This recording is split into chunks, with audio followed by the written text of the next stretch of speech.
पुणे नाशिक राष्ट्रीय महामार्गावरील नाशिक फाटा ते चांडोली दरम्यान सातत्याने होणारी वाहतूक कोंडीची समस्या दिवसागणिक जटिल होत चालली आहे। पुणे नाशिक महामार्गावर 1 लाख PCU म्हणजेच पर कार युनिट वाहतूक आहे। त्यात अवजड वाहतूक प्रचंड आहे। मागील काही वर्षात या भागाचा शासनाच्या विकास प्रकल्पांनी मोठा विकास केलाय, मात्र संसाधने त्या तुलनेत झाली नाही। त्यात अनेक कारणे आहेत।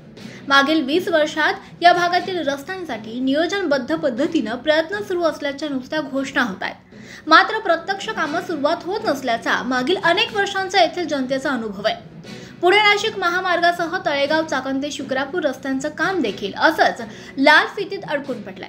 पुणे नाशिक महामार्गावरील प्रचंड वाहतूक कोंडीमधून मार्ग काढण्यासाठी एलिव्हेटेड कॉरिडॉर मागणी केंद्रीय मंत्री नितीन गडकरी यांच्याकडे करण्यात आली होती। ती मान्य होऊन 6 लेन रस्त्यांऐवजी 12 लेन रस्ता मंजूर झाल्याचं सांगण्यात येत आहे। काम सुरू होणार अशी अपेक्षा असतानाच लोकसभा निवडणुका आल्या। त्यानंतर हे काम पुन्हा एकदा थंड बसतात गेलं। केंद्र शासनानं ठरवून केवळ चाकण भागात पुणे नाशिक महामार्ग आणि तळेगाव ते चाकण तसंच शिक्रापूर दरम्यानच्या रस्त्यांची कामे होऊ नयेत आणि येथील कामगार आणि कारखानदारी अडचणीत यावी यासाठी नियोजनबद्ध प्रयत्न चालवल्याचा गंभीर आरोप नागरिक आणि प्रवासी यांच्याकडून होतोय। पुणे नाशिक महामार्गावर वाढणारी प्रचंड वाहतूक आणि त्यामुळे होणारी वाहतूक कोंडी हा विषय मागील काही वर्षात अत्यंत जटिल झालाय। उत्तर पुणे जिल्ह्यातील नाशिक संगमनेर आळेफाटा नारायणगाव कडून येणारे आणि चाकण औद्योगिक क्षेत्राच्या प्रचंड वाढलेल्या लोकसंख्येमुळे या रस्त्यावर प्रचंड ताण निर्माण झालाय।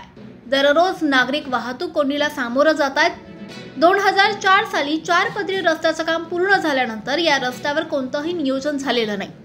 20 वर्षांमध्ये मोठ्या प्रमाणावर वाहनांची संख्या वाढली आहे। एलिव्हेटेड कॉरिडॉरची मागणी थेट केंद्रीय मंत्री नितीन गडकरी यांना करण्यात आली होती।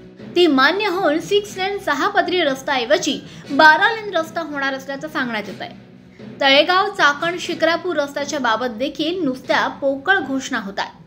त्यामुळे जनता आता त्रस्त झाली आहे। लोकसभा आणि नंतर विधानसभा निवडणुका देखील होऊन गेल्या। यामुळे आता तरी या रस्त्याचं काम होणार का याकडे दररोज कोंडीत अडकून पडणाऱ्या आणि अपघातांच्या गर्तेत येणाऱ्या जनतेचं लक्ष लागलंय।